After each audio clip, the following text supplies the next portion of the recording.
नमो बुद्धाय। जय भीम साथियों, मैं सुनीता राजन स्वागत करती हूं आप सभी का आपके अपने YouTube चैनल सुनीता राजन ऑफिशियल पर। दोस्तों, मेरे इस चैनल का मकसद अपने बहुजन समाज के लोगों को जागरूक करना है।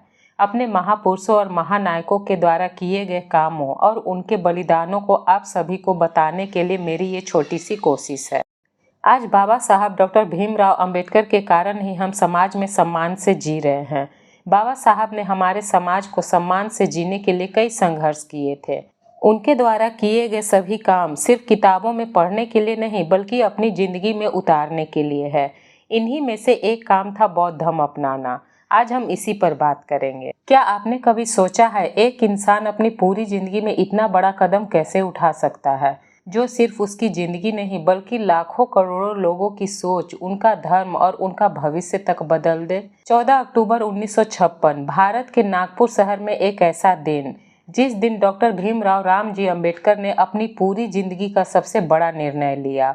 उन्होंने बौद्ध धर्म अपनाया और यहीं पर दीक्षा भूमि में शुरू हुई भारत के नए सामाजिक इतिहास की सबसे रोशन सुबह। बाबा साहब का जीवन संघर्ष की एक ऐसी किताब है जिसके हर पन्ने पर लिखा है इनजस्टिस, डिस्क्रिमिनेशन एंड करेज।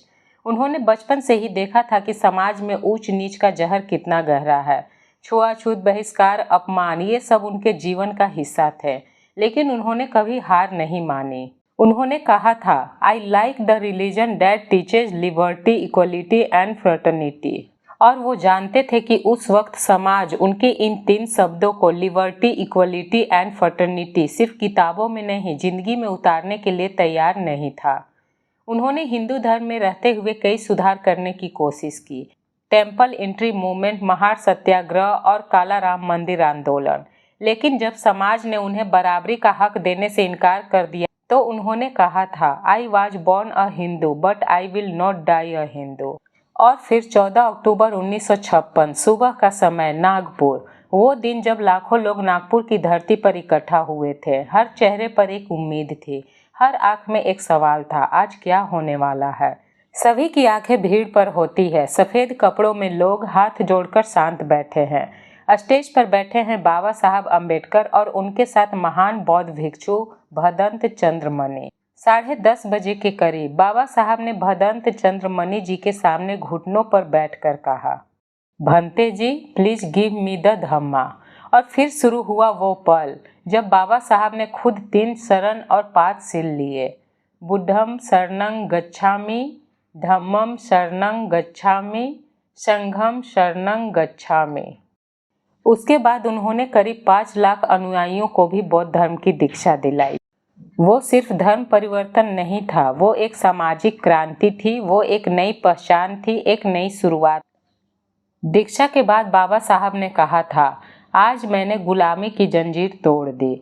उस दिन के बाद से नागपुर की वो जमीन, दीक्षा भूमि सिर्फ एक स्थान नहीं रही, वो बन गई मुक्ति भूमि, जहाँ से शुरू हुई आत्मसम्मान की यात्रा। बाबा साहब ने सबको 22 प्रतिज्ञाएं दी, जिनमें उन्होंने साफ कहा, अब कोई बौद्ध व्यक्ति ब्राह्मणवादी रीतियों को नहीं मानेगा, किसी देवी देवता की पूजा नहीं करेगा, बल्कि सिर्फ तथागत बुद्ध के मार्ग पर चलेगा। उन्होंने कहा, religion should be based on reason not on superstition. और तभी से भारत के लाखों लोगों ने अपनी पहचान और आत्मसम्मान को नए रूप में पाया। आज भी हर साल 14 अक्टूबर को नागपुर की दीक्षा भूमि में लाखों लोग आते हैं। हर जाति, हर वर्ग, हर धर्म से लोग बाबा साहब की दीक्षा का स्मरण करने आते हैं। दीक्षा भूमि का वो गोलाकार स्तूप जो अब विश्व का एक महत्वपूर्ण बौद्ध स्मारक है, वो सिर्फ ईंट और पत्थर से नहीं बना है, वो बना है समानता, करुणा और मानवता की नींव पर। यहाँ आकर लोग सिर्फ इतिहास नहीं देखते बल्कि एक नई चेतना महसूस करते हैं, द स्पिरिट ऑफ इक्वलिटी।